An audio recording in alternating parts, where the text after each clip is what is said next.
And your glasses. What's going on, Rufai? What's wrong with Bwala wants one of my metal glasses. I can give him one. Is this metal? As a government official, wake up on Monday morning, and like I've also asked Bwala, you should provide my alleged suspension letter. You know, because they said they suspended. Was he the one that said so? I think for the records, it's important to actually say that. So they must provide my suspension letter. I think I saw some. Let me see. So Bwala, I've challenged him. Nigerians, come on, guys. For what? Bwala, a government spokesperson that said I was allegedly suspended, must provide, or if he doesn't provide, it's an indictment on this government that the spokespeople of this government lie. That. All right. Well, that's just it. So, President Tinubu, tell Bwala to provide my suspension letter. And if he wants a copy of my metal glasses, I will give him one. For the records, you were not suspended. Never. I went on well-deserved. Please, you know, I'm an analog. Which one is called metal glass? That's what don't worry. What is a metal glass? I'm sure Rotus has brought this story plenty times on business. Even the last time I saw him with one. Well, all right. Well, welcome back. Welcome back, Rufai. Your fans have missed you. I miss them so much. I hope you had a good time, really. Well, all right. Well, good morning to you, viewers. Let's begin what's trending in the Republic of Benin, discussing reactions to the attempted military coup, which was thwarted by the government after soldiers appeared on national television early Sunday morning, claiming to have seized power. A group of at least 8 soldiers, led by Lieutenant Colonel Pascal Tigri, stormed the country's state television, announcing the removal of President Patrice Talon and the dissolution of all state institutions. The soldiers, identifying themselves as Military Committee for Refoundation, declared the suspension of the Constitution and all political party activities until further notice. They also claim to have closed the country's borders, resulting in unrest in parts of the country, with a group of demonstrators chanting "Down with Talon" and expressing support for the mutinous soldiers. Well, barely 12 hours after gunfire first rang out in several neighborhoods in Cotonou on Sunday, Benin President Patrice Talon announced that the coup had been thwarted, stating that the country's armed forces and National Guard remained loyal to the Republic, asserting that they stood firm, recaptured their positions, and cleared all resistance held by the mutineers. 14 people have been arrested in connection with the coup attempt. Well, this attempted coup adds Benin to a growing list of West African nations facing military takeovers. The timing of the coup is significant. Benin is preparing for a presidential election in April that would mark the end of President Talon's tenure after 9 years in power since 2016. And I'll take a post on X from Delta Wire. He wrote, "This trend will keep reoccurring amongst African states unless there is a massive international revolution that compels our leaders to start governing with fairness and equity until they start utilizing resources of the state for the welfare of the people. Africans will keep rising every day in whatever form, shape, or nomenclature until the people start seeing the dividends of democracy. They'll keep being rebellious. African leaders are the problem, and they evolve from amongst us. We're all culpable on this." Well, amid reactions to the failed coup attempt, the coup leader, Pascal Tigri, reappeared in a video which went viral on Sunday, stating that they undertook the mission to free Benin from the dictatorship of President Talon before going on to caution France to stay out of their internal affairs. While ECOWAS released a statement on X condemning the coup, describing it as an unconstitutional move, while Nigeria's Ministry of Foreign Affairs stated that they stand in firm solidarity with the government and the people of the Republic of Benin. Subsequently, at the request of President Talon, Nigeria sent Air Force fighter jets and ground troops to take over Benin's airspace and help dislodge the coup plotters, eliciting more reactions. And I'll take this tweet from Chris, who wrote, well, actually, there was a statement that was sent out by Bayo Ononuga. If we can take that statement before I take Chris's tweet. But Ayo, I'd like your comment on what I've read so far with the re-emergence of that actual coup plotter who came out to say that France should stay away from their business. Yes, this is Bayo Ononuga's post on X. He wrote, President Bwala Tinubu has commended the gallantry of Nigeria's military on Sunday for responding swiftly to the requests by the government of Benin Republic to save its 35-year-old democracy from coup plotters. Well, he went on to state that the Nigerian government acted on 2 separate requests from the government of Benin. First, by ordering fighter jets to enter the country and take over the airspace to help dislodge the coup plotters. And secondly, the authorities in Benin requested the deployment of Nigerian Air Force assets within Beninois airspace for surveillance and rapid intervention operations under Benin-led coordination with Nigeria's Chief of Defense Staff, General Olufemi Oluyode, confirming that all the requests had been fulfilled. And, I wanted to take that response from an ex-user. I'll take that response after I hear from you. I'd love your comments about what has been going on so far with the fact that, the President Bwala Tinubu had, responded to this coup attempt swiftly. And the word swiftly had to be highlighted, really. Take the tweets about the idea of how Nigeria can swiftly respond. This is Chris, who wrote on X. Highlight the word swiftly. Interesting. So Nigeria has the capacity to swiftly defend democracy in another country, yet our democracy is in shambles. A democratically elected governor, Sim Fubara, was illegally removed. The current Senate president was imposed not too democratically elected. Terrorists are decimating our people and stealing their lands. And a brigadier general was gracefully killed by terrorists, etc. Well, at this point, I hope that the President of the United States can order the U.S. military to carry out military operations in Nigeria to flush out the terrorists swiftly. And, that was a harsh response. No, I would call it, it would appear harsh on television, but that's really the mindset of a lot of Nigerians who believe that these are the things that are going on in Nigeria. I'm hoping that Nigeria can actually also swiftly respond. Online, we also saw reports that Nigeria had bombed France. The invasion had occurred. We saw some videos that were posted online as well. From France? Bombed. Thank you for that. Thank you very much for that. Yeah. Bombed Benin. Yeah. And I'll take this, that's one of the videos we saw from Cotonou with an actual, time code from that country. And I'll take a post from investigative journalist David Hudeyi, who wrote, I think Nigeria is officially over tonight, bombing your neighbor because a white guy in Paris told you to, carrying out airstrikes against a fellow African country because Emmanuel Macron wanted you to. Only Apartheid South Africa ever did something like this. Well, meanwhile, we'll take this press statement before I come to you, Rufai. Let me come to you with that. And thank you for that highlight, because the reason I said bomb France was because a lot of people had been saying that the French president had intervened with that phone call that he made, telling the president that he was going to help with, security in Nigeria as well. Okay, see, I might not support many things the government on ground does, but we can't pour on Nigeria's parade. It's not today that Nigeria has been investing heavily in securing our fellow West African brothers. We did that in Liberia. Over the years, between Liberia and Sierra Leone, we spent about $15 billion of our own money. So it's not today we've been doing that. The problems we had with it was that the president was supposed to notify the Senate about it. Secondly, the question we should now ask is, there's also a correlation with the case of Niger.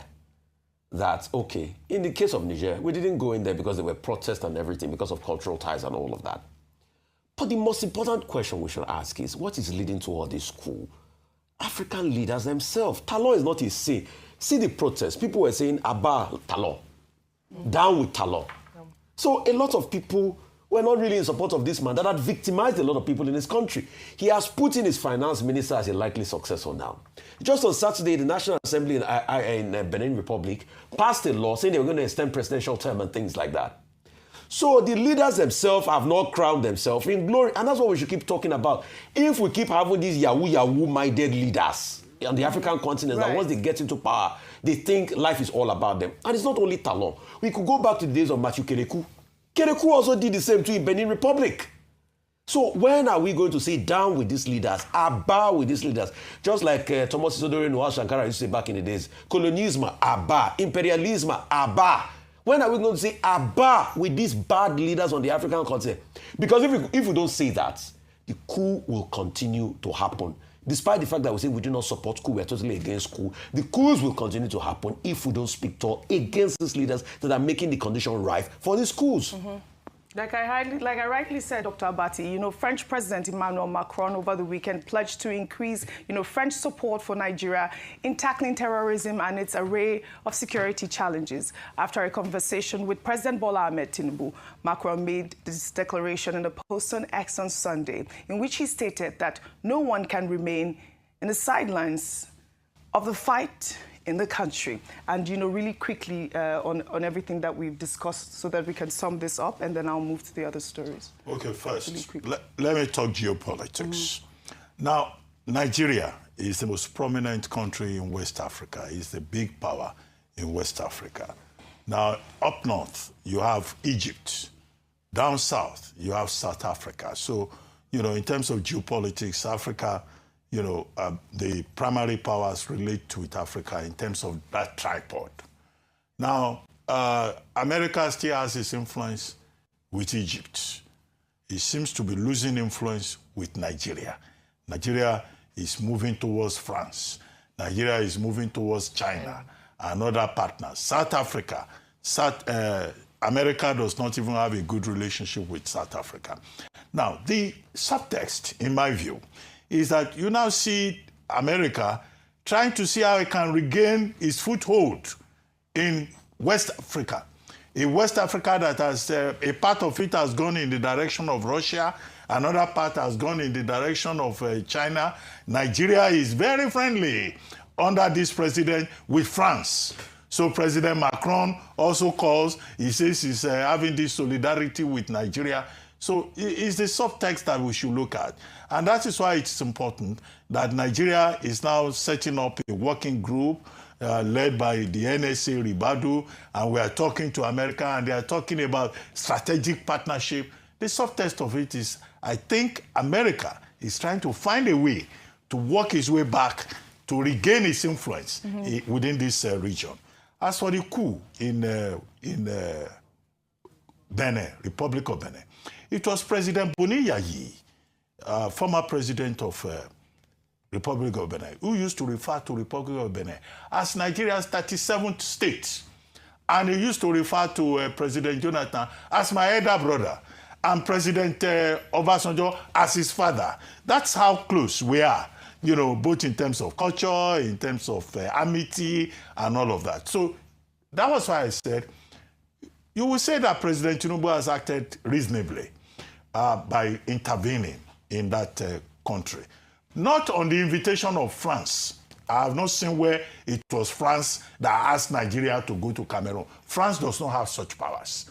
What the Ononuga statement quoted is that there are two requests from Republic of Benin. I read out, yes. Yes, so two requests, and it was on the basis of that that they acted. Two, President Tinubu may have said, look, we could suffer collateral damage if there is a coup next door. There could be demonstration effect and all of that.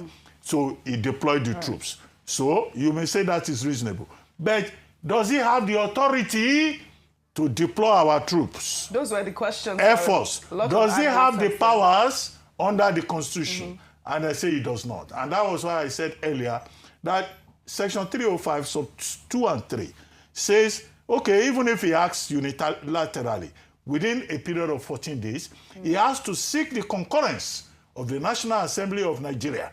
And that this money is early enough for him to quickly go to that National Assembly, call a meeting of the National Defense Council, and get the ratification of those bodies for deploying our troops. Yes. Because it is we, you and I, that will pay for the troops that were sent there. You know, which is why you've seen... And Nigeria is a sovereign country. Right. So it needs to get that concurrence if they are going to remain there. And if the Senate says no, the National Assembly says no, as they did in the example of Niger, then those troops will have to return immediately. So that is what the law says. So even when the president of the other country requested for him to have invaded, you have to go through the National Assembly. So you see the reason why people on social media, investigative journalists like David Hundeyin will say that Nigeria should not have acted that way. People are now even saying, so why are we condemning the the invasion that Trump had said that he was going to? No, that's a different I'm just saying, those are the response. That's the response. It's not intellectually connected. No, why not? If Trump said that if Nigeria does not keep its house in order, we will send troops on ground. That's all he said. And then the whole country went berserk. Now Trump will need to get the concurrence of Congress. Which is why he has said... He doesn't get. He has to... No, the guy strikes in Venezuela. Did he get the concurrence of Congress? No, he has not declared war yet. Did he get the concurrence of Venezuela in the airstrikes he did in Venezuela? No, he's still doing body language. In the Eastern Pacific. No, Audrey has a point. Audrey is right. Audrey is right. This is the conversation. It's the same conversation. No, she is correct. But why is it not different? It is the same conversation. Why is it not different? Dr. Abati. Which is what you're saying now. He cannot declare war. Which is what you're saying. The Congress is now tackling Trump on those airstrikes now. That's just it. So it's the same conversation. No, you are correct. He has not declared war. It's not a case of declaration of war. Openly bombing another person's territorial ground. It's not a declaration of war. Is Nigeria bombing? Do you know he has not bombing? Okay, so Republic of Benin. Oh, didn't they bomb targets in the Republic of Benin? No, are they bombing? Is there not bombing of targets of Republic? Didn't you saw it? No, the circumstances are different. Still on, I really doubt that they are different, but still on security. You are correct. The National Security Advisor, Nuhu Ribadu, hosted a U.S. congressional delegation as part of ongoing talks around security in Nigeria. The delegation included Representative Mario Diaz-Balart, as well as Riley Moore, who were sent on a fact-finding mission. Ribadu expressed optimism that the engagement will deepen trust, collaboration, and shared commitment to peace and security. Well, in a post on X, Riley Moore posted a picture of himself standing with Reverend Wilfred Chikpa Anaigbe, the bishop of the Catholic Diocese of Makurdi in Benue, with a caption that he came to Nigeria in the name of the Lord and on behalf of the American people. And this is what we are seeing online, that the conversation has begun. Now, this is the rep that, is leading the investigation. He was sent by Donald Trump to actually lead that investigation in Congress. And it's good to see that, Nuhu Ribadu and, even the U.S. ambassador of Nigeria, they all met and the conversation has begun. So hopefully, this is, I believe, the right way, the right step, the right sort of diplomacy that we need to see in tackling this sort of insecurity that we see in the nation. Because we have discussed this story at length, I'd like to take another story now. In Edo State, Governor Monday Okpebholo received a delegation of Ohaneze Ndigbo in Benin City and condemned the wave of violence in the southeast, saying that kidnappers are going after innocent residents and using fear tactics in a bid to blackmail President Bwala Tinubu and discourage him from running for re-election in 2027. He then compared the present-day unrest to what former President Goodluck Jonathan endured when he was up for re-election in 2015, saying that even though they succeeded with him, this time they know better. Let's take a look. No matter the intimidation, we will not succumb to blackmail. Because what they are doing now is that they will go and kidnap people just because they want to discourage Mr. President. But Mr. President is resolute. And you cannot, because you are kidnapping people for somebody not to win an election. It's not fair. They did this to Goodluck, and they succeeded. All right, this is Edo State government, governor. I guess we've finally heard from him about kidnapping spree, but go ahead, Dr. Bati. Okay, Governor Monday or Okpebholo, he can meet with anybody within his constituency. In this particular case, he's meeting with Ohaneze Ndigbo Edo State, who are more interested in, how their markets will thrive and how they will get necessary protection. So that's in order. That looks good. But the governor kept saying there's some people that he referred to as they are the ones kidnapping people so as to stop President Bwala Ahmed Tinubu from getting re-election in 2027. He then said that was how this proverbial, mystical, mythical, imagined day, that was the same thing they did to President Goodluck Jonathan. Now, the Constitution recognizes him as Chief Security Officer of his state, even if in reality he may not have the commensurate powers. So since he has an idea of who these kidnappers are, who these saboteurs are, he should work with the security agencies. He should provide information from the time of President Goodluck Jonathan to now. To say, I know these kidnappers, and this is their motive. They don't want President Tinubu to come back, but to just give us some bites, and just make, backwards statements. So I think that if he's not going to talk, the security agencies should, engage him and ask him, who are these they? But this is the same Edo State. This is the same Edo State that they've had like two, Yes, now. Very serious kidnapping. The first question you should ask Dr. Abati, what was he doing for a living as at that point in time that he said they were attacking? No, that's the first question you should ask him. Yes. The second question you should ask him, he knows so much. He is not be able to solve the problem. Did you see? Remember the protest in Uromi? Another part. This was the same man that when a skirmish happened, he went to beg in the north. Thirdly, this is the same man who that want to give President Tinubu almost more votes than the total number of voters in his state, or close to the total number of voters in his state. Oh, well, all right.